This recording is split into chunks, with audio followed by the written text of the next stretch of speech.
संधी शोधायला तुम्ही सगळ्यांनी संधी निर्माण करायची, संधी तुम्ही शोधायची, त्यातनं तुम्ही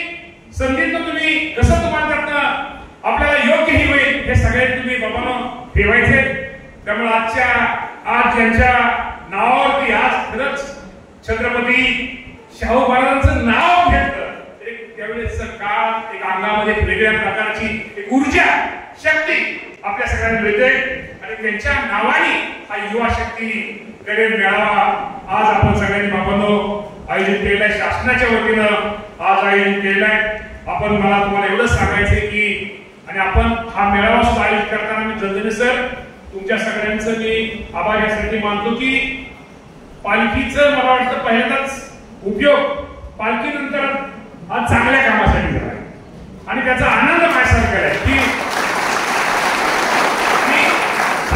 ही इमारत उभा करण्यात सुद्धा माझा थोडा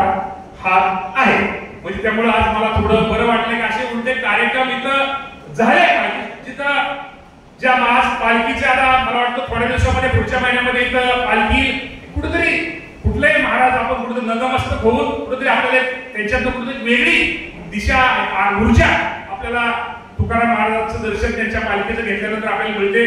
हे तिथे येणार आहे. त्यामुळे आपण बाबांनो थोडं सगळ्यांनी काही गोष्टीमध्ये थोडं सिरियस राहा आणि आपलं क्षेत्र निवडून उद्याचं एक कुठेतरी तुमच्या कुटुंबात तुम्ही उद्या जे चांगल्या प्रकारचे आपण उद्या तुम्ही एक तिथं अधिकारी किंवा अनेक तुम्हाला जे काही कंपन्यांनी संधी मिळते व्हा आणि ते करताना ज्या संस्थेने इंदापूर आयटीआयने इथल्या शिक्षक बांधवांनी किंवा आपण आसपासच्या आलेल्या सगळ्यांनी ज्यांनी तुम्हाला घडवण्यासाठी कष्ट केलं त्यांना पण कधी विसरू नका आणि थोडी यांना तर विसरू नका, थोडी जागा काढी थोडी या बाबाला पण विसरू नका रे बाबांनो. आपल्या सगळ्यांच्या आभार मानतो आणि आयटी आपल्या इंदापूर आयटीच्या सगळ्या मंडळींना आणि सगळ्या कंपनीच्या अधिकाऱ्यांना धन्यवाद देऊन